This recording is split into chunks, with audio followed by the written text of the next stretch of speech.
If you have seen the movie Mean Girls, you might think you know who Regina George is, the villain, the girl people love to hate. But what if Regina isn't just the manipulative queen bee narcissist that we see her as? What if she is also the most vulnerable person in the movie?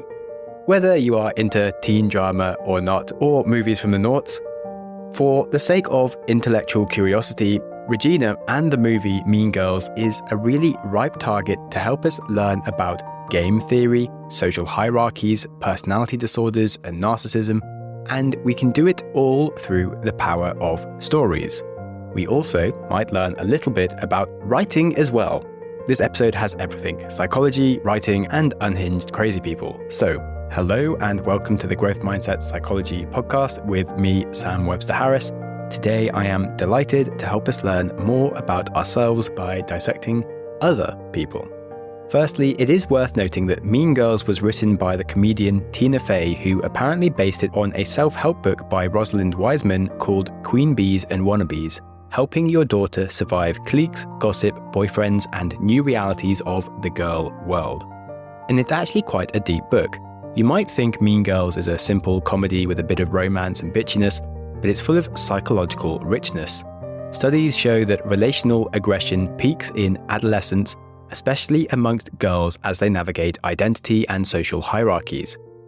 And this movie exposes everything about this really difficult period. The lessons within the film are more timeless than we might expect from a cheesy rom-com. As the main character Cody reflects at the end, calling someone fat doesn't make you any skinnier. Calling someone dumb doesn't make you any smarter. And ruining somebody's life won't improve yours. She needed to learn those lessons by going through the backwards world of the teenage hierarchy power dance that she finds herself in, whilst being at risk of being crushed by Regina in the movie. But Regina has more problems than the surface level ideas that she's just mean and narcissistic. Regina's power is built on control over her friends, her boyfriend, even her image. But control like that doesn't come from nowhere. It's often rooted in fear of being irrelevant, unloved, or exposed. When Regina lashes out, is it confidence or is it desperation to hold on to the only identity she has been taught to value? So, let's look at Regina George through a different lens and really use psychology. Let's think about her not just as a queen bee, but as someone who might just be as much of a victim of a system as the people she manipulates, because behind every cutting remark and fake smile, there is a human being, flawed, complex, and maybe, just maybe, worth understanding. They say that you're a homeschooled jungle freak who's a less hot version of me. Yeah. Stay tuned. At the start of the Mean Girls movie, we have the main character, Katie, and she is our naive heroine navigating her first year in high school after being homeschooled her whole life in Africa. This is such a nice narrative setup to take us into the world of social hierarchies and dominance through the eyes of basically an alien to help us see how weird this world really is. I love her. She's like a Martian. And then, of course, we have Regina George. How do I even begin to explain Regina George? Regina George is flawless. She has 2 Fendi purses and a silver Lexus. I hear her hair is insured for $10,000. I hear she does car commercials in Japan. Her favorite movie is Varsity Blues. One time she met John Stamos on a plane. And he told her she was pretty. One time, she punched me in the face. It was awesome. Her introduction is pretty iconic. In fact, there is a YouTube video that is called 8 Minutes of Regina George Being Iconic, and it's just a montage of all the cutthroat things she does throughout the movie. Considering that this is only a 90-minute movie, like they were back in the early 2000s, well, almost 10% of the movie is just Regina George being mean or funny or weird. So let's examine the initial narrative we get of Regina George. Imagine you are playing a game. It's a weird game because there are no written rules, just vague social cues and unspoken hierarchies. The stakes? Everything. Your reputation, your friendships, your identity. Well, welcome to high school. And in this game, we have Regina George. She isn't just a player, she is the rulebook.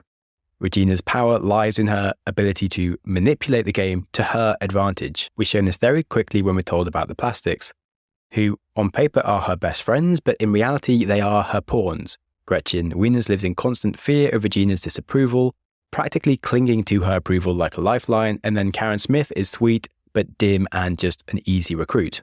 Her loyalty is basically guaranteed because she doesn't realize she's even being used, and together they form a perfect team for Regina at the top, with Gretchen and Karen as her enforcers. What makes Regina so fascinating as a person is how she plays the game so well that no one questions her authority. She's like a master chess player, always thinking 5 moves ahead. But the thing about games like this is that they are unsustainable, and eventually someone figures out the rules and starts playing to win. You can take her approach to social dynamics. Regina's power doesn't come from brute force as such. It comes from making everyone else feel like they need her approval. Her compliments, like calling Katie really pretty, are strategic. They pull people in, make them feel special, and then start to leave them dependent on her validation. And if that doesn't work, Regina then uses exclusion as her weapon. Her infamous "you can't sit with us" set of rules isn't just about one table, it's about controlling who belongs and who doesn't. It is social dominance wrapped up in a single sentence.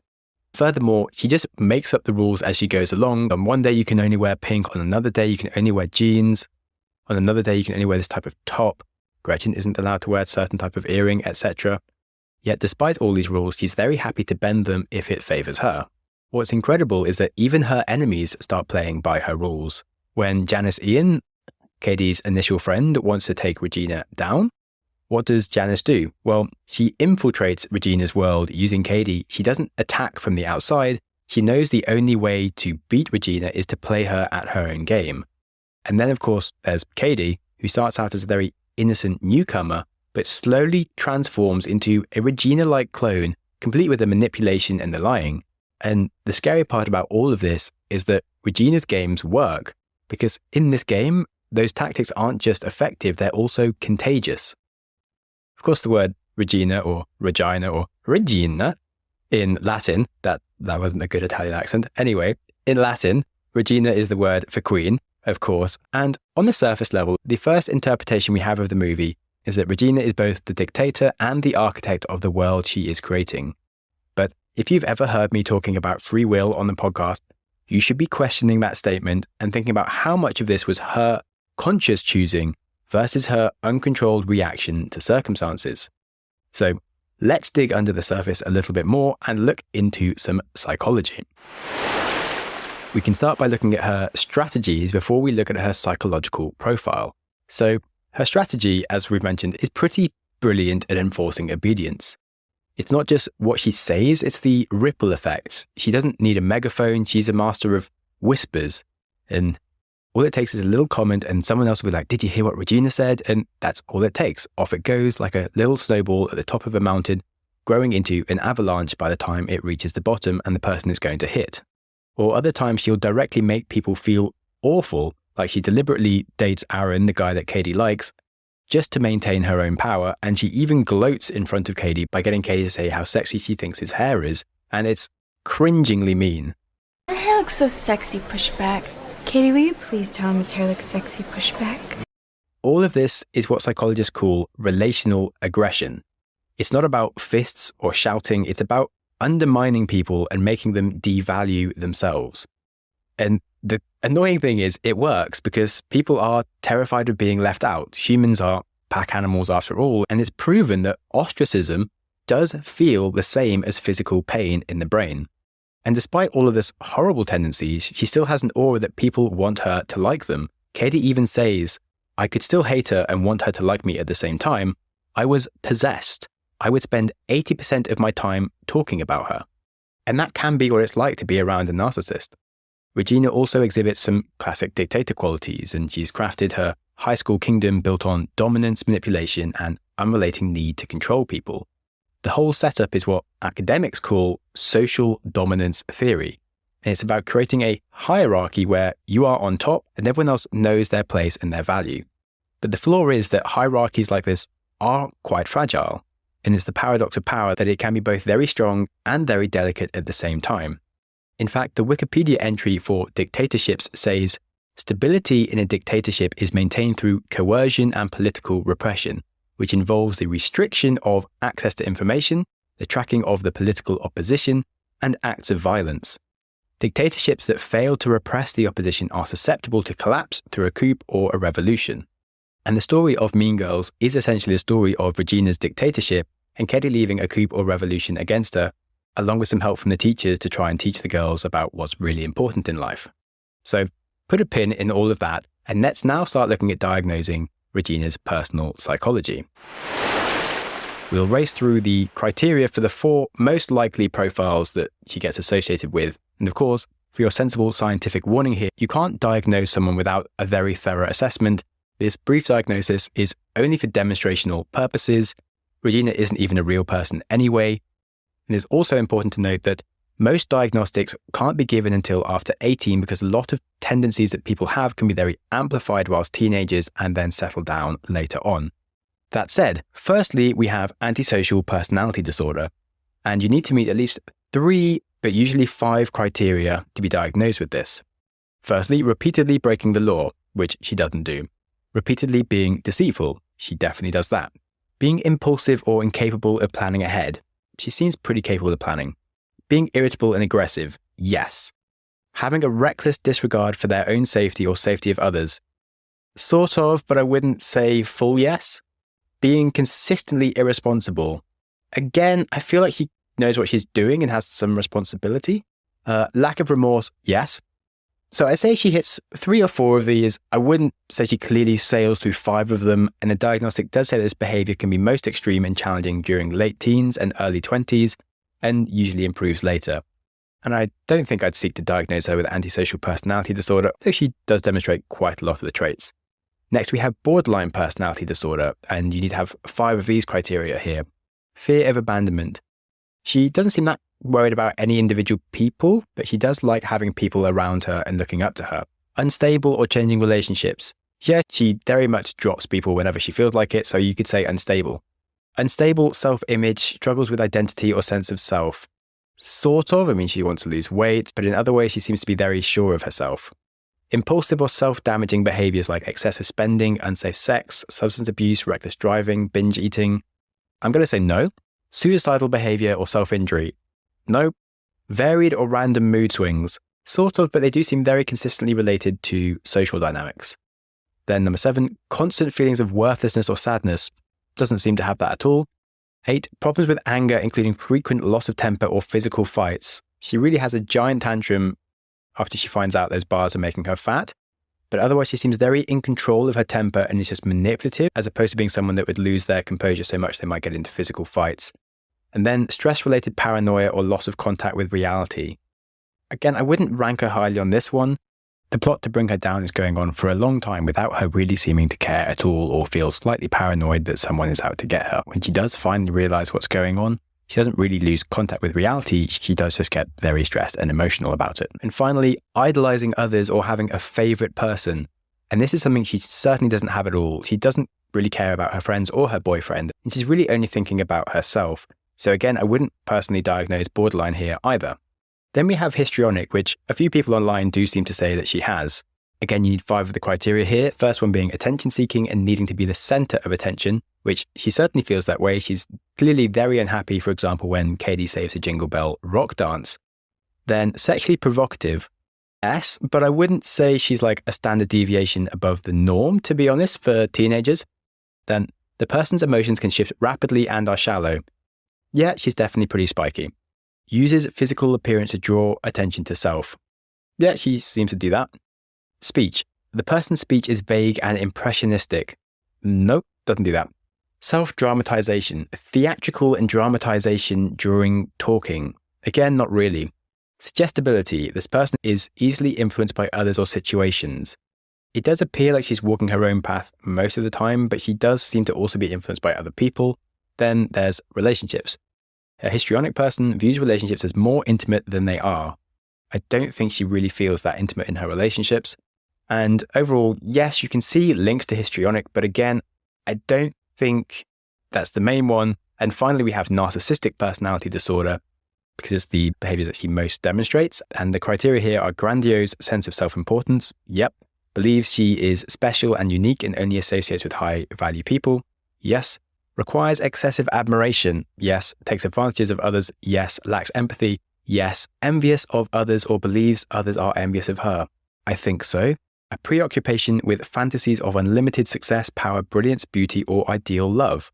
Well, yes for power and beauty, like he's obsessed with trying to lose 3 pounds. Interpersonally exploitative behavior, all the time.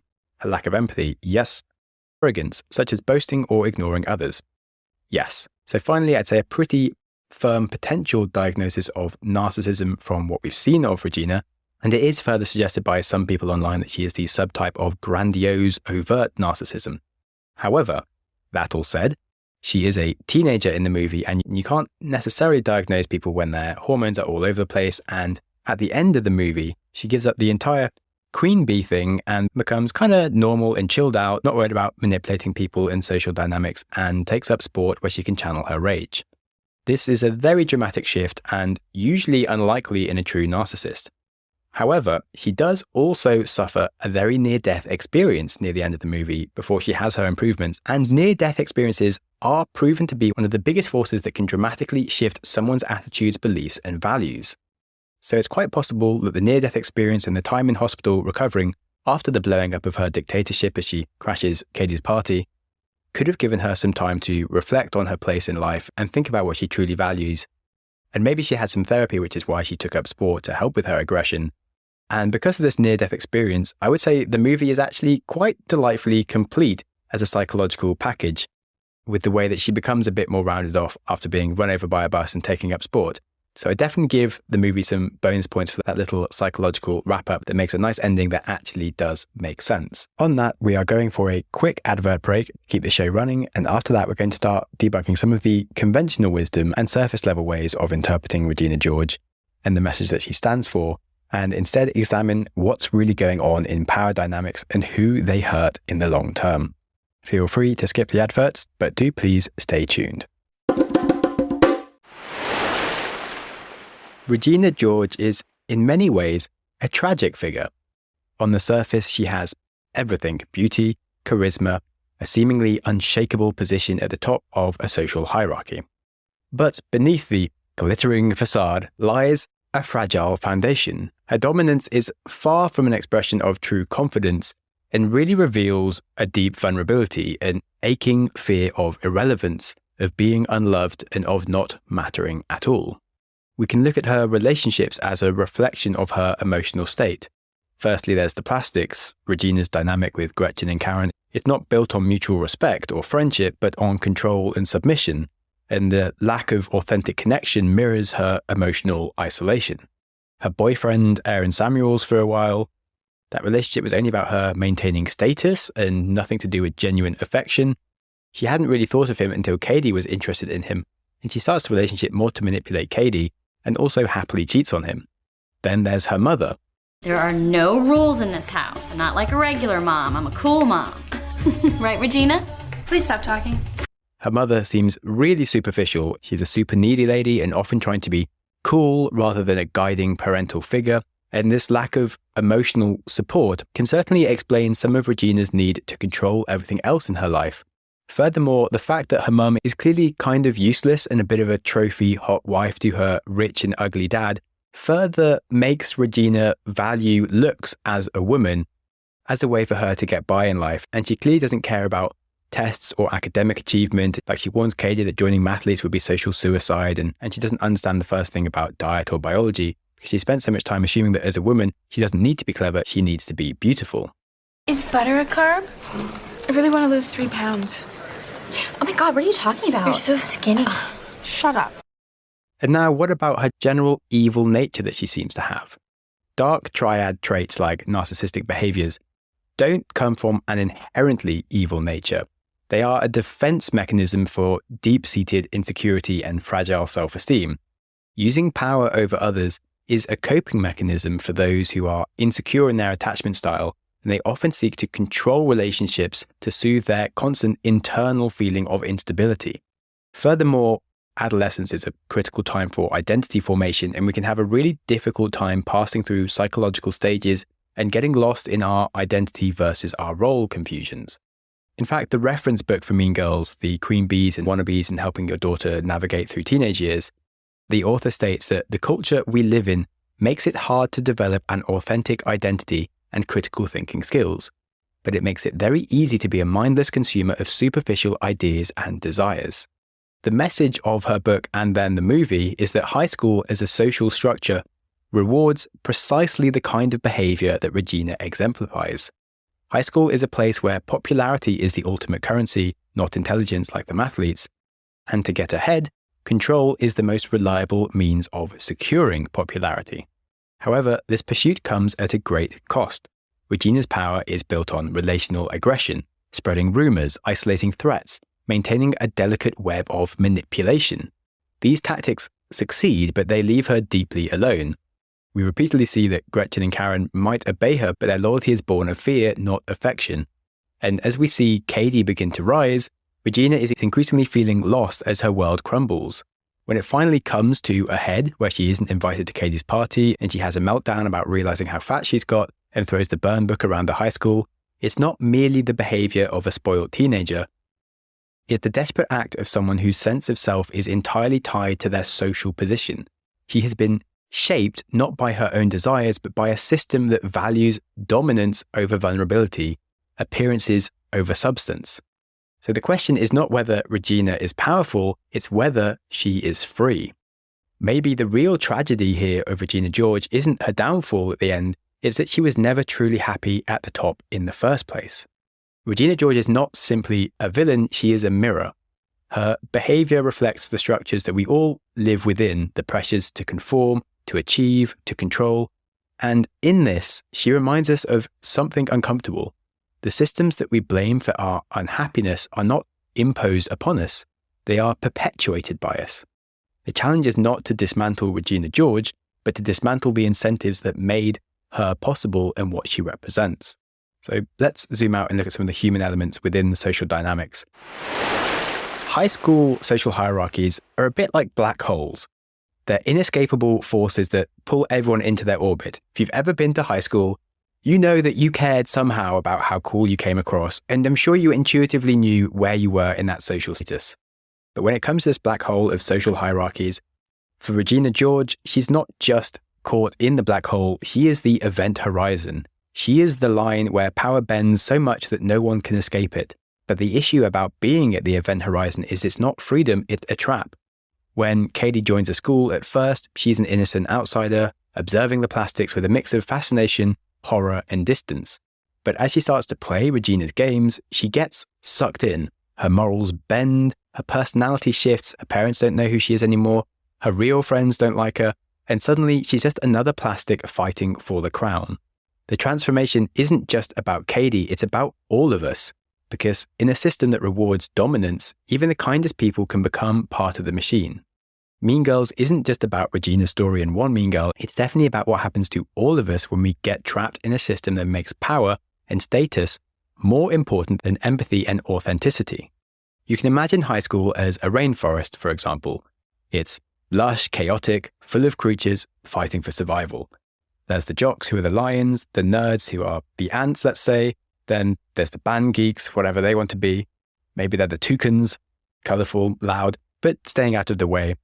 And then there's Regina George. She's the apex predator, the tiger that everyone fears, but also secretly admires. But the thing I want you to realize is that she isn't necessarily a tiger because she wants to be a tiger. Maybe she's a tiger because the ecosystem demands it. As I've suggested already, maybe she isn't the villain, but she's playing the only game she's ever known the only way she knew how, and it's one that we all participate in, whether we realize it or not. For me, this is part of what makes this movie so powerful and such an interesting thing to explore. Sure, it was very successful and Lindsay Lohan and Rachel McAdams were super hot and the movie had lots of jokes, but the movie does also really play into the coming of age feelings that teenagers go through and exposes the mean side of adolescent teenage girls. Besides my own experiences as a teenager, I can also quote my mother, who was an English and drama teacher for over 20 years, working with thousands of teenagers, and she said that the teenage girls were the ones to be scared of. They were the ones that could be manipulative, that could hold a crazy grudge and really try and go out there to ruin other people's lives. But the message the movie gives us is that we can have the realization that it actually doesn't matter what people think of us, it matters what we think of ourselves.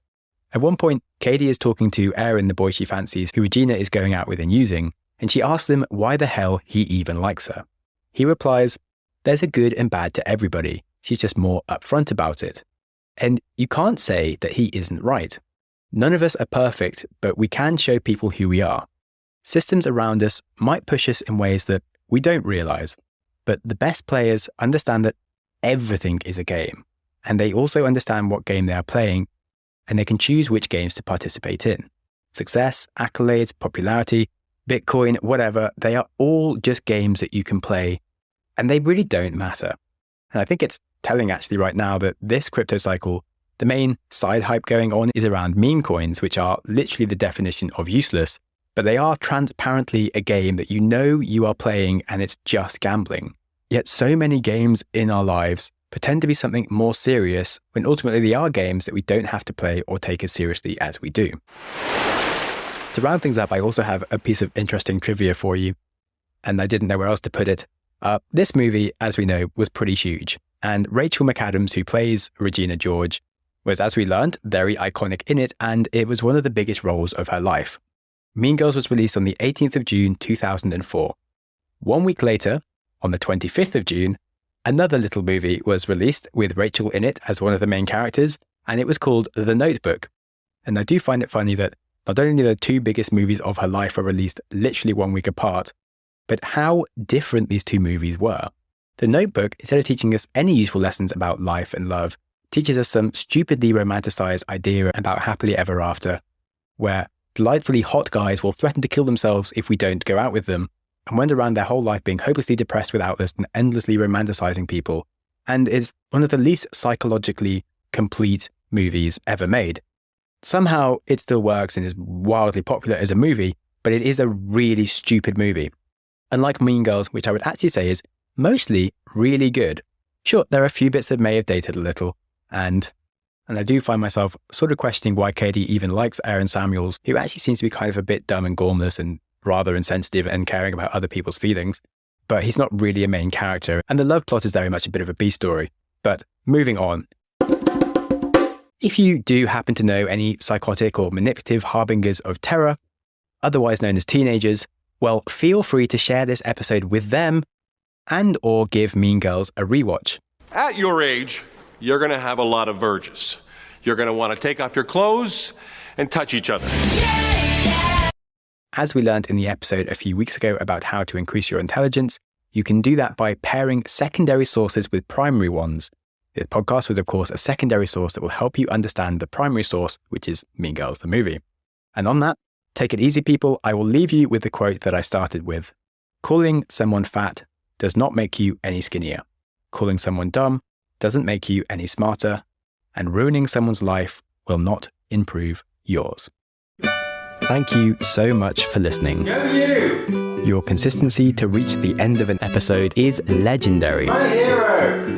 But when we learn things, it's important to reflect. So I politely invite you to take a pause, rifle through the biggest ideas you just heard. So here's your opportunity to hit pause and have a think.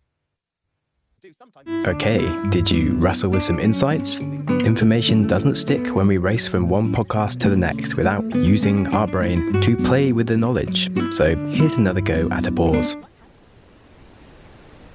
Alrighty, I'll let you off to continue with your life now. If you have any ideas or feedback for the show, I'm always interested to hear from you. You're the best! And other than that, please stay curious. Curious. Quote. Smiling for no reason.